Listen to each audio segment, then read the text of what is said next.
ദൈവജനനിയായ പരിശുദ്ധ കന്യകയെ, അങ്ങയെ എൻ്റെ മാതാവും മധ്യസ്ഥയുമായി ഞാൻ ഏറ്റുപറയുന്നു.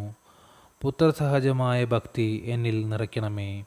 അങ്ങേ അരുമസുതരുടെ ഗണത്തിൽ എന്നെയും ചേർക്കണമേ. മക്കളോട് അമ്മയ്ക്കുള്ള സ്നേഹവും വാത്സല്യവും എന്നോട് എപ്പോഴും അങ്ങ് കാണിക്കണമേ. ഏതവസരത്തിലും അങ്ങേ സഹായം അഭ്യർത്ഥിക്കുവാനും നന്മ കൈവരിക്കാനും ഇടയാക്കണമേ. ഈ പ്രാർത്ഥനകൾ അങ്ങേ തിരുക്കുമാരൻ വഴിയായി പിതാവിൻ്റെ പക്കലർപ്പിക്കുവാൻ അമ്മേ, അങ്ങ് തന്നെ എന്നെ സഹായിക്കണമേ. എത്രയും ദയുള്ള മാതാവേ, നിന്റെ സങ്കേതങ്ങളോടി വന്ന് നിന്റെ സഹായം തേടി നിന്റെ മാധ്യസ്ഥം അപേക്ഷിച്ചവരിൽ ഒരുവനെയെങ്കിലും നീ ഉപേക്ഷിച്ചതായി കേട്ടിട്ടില്ല എന്ന് നീ ഓർക്കണമേ. കന്യകളുടെ രാജ്ഞിയായ കന്യകേ, ദയുള്ള മാതാവേ, ഈ വിശ്വാസത്തിൽ ധൈര്യപ്പെട്ട് നിന്റെ തൃപ്പാദങ്ങൾ ഞാൻ അണയുന്നു. വിലപിച്ച് കണ്ണുനീർ ചിന്തി പാപിയായ ഞാൻ നിന്റെ ദയാധിക്യത്തെ കാത്തുകൊണ്ട് നിന്റെ സന്നിധിയിൽ നിൽക്കുന്നു.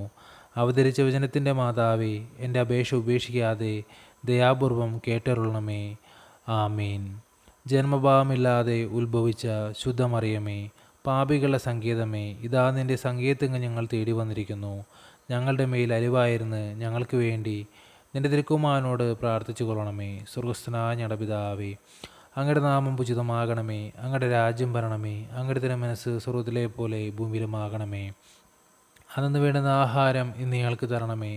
ഞങ്ങളോട് തെറ്റ് ചെയ്യുന്നവരോട് ഞങ്ങൾ ക്ഷമിക്കുന്നത് പോലെ ഞങ്ങളുടെ തെറ്റുകൾ ഞങ്ങളോട് ക്ഷമിക്കണമേ. ഞങ്ങളെ പ്രലോഭനങ്ങളിൽ ഉൾപ്പെടുത്തരുതേ, തിന്മയിൽ നിന്ന് ഞങ്ങൾ രക്ഷിച്ചുകൊള്ളണമേ.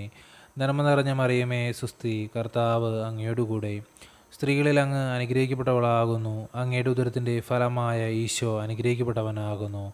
പരിശുദ്ധ മറിയമേ, തമ്പുരാൻ്റെ അമ്മേ, പാപികളായ ഞങ്ങൾക്ക് വേണ്ടി ഇപ്പോഴും ഞങ്ങളുടെ മരണസമയത്തും തമ്പുരാനോട് അപേക്ഷിച്ചു കൊള്ളണമേ. ആമീൻ. പിതാവിനും പുത്രനും പരിശുദ്ധാത്മാവിനും സ്തുതി, ആദിലെ പോലെ ഇപ്പോഴും എപ്പോഴും എന്നേക്കും. ആമീൻ.